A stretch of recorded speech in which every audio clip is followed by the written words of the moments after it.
ওমরে ফারুক রাদিয়াল্লাহু তাআলা আনহু উবাই ইবনে কাব রাদিয়াল্লাহু তাআলা আনহুকে জিজ্ঞেস করেছিলেন, ইয়া উবাই মা হুয়া তাকওয়া, হে উবাই তাকওয়া কি? তাকওয়া কাকে বলে?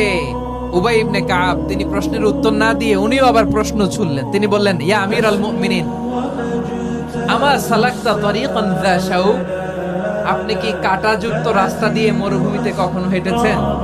যে রাস্তার চারদিকে ক্যাকটাস, গুলমলতার কাঁটা, হেঁটেছেন? ওমরে ফারুক বললেন, নাম, হেঁটেছি। বালা, হেঁটেছি।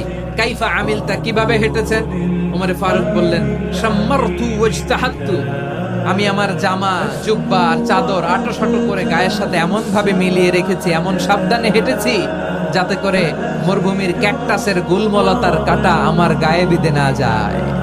উবাই ইবনে কাব বললেন, ফাযালিকা হুয়া তাকওয়া, আরে তাহলে আপনি তো ঠিকই জানেন তাকওয়া মানে কি, এটাই তো তাকওয়া।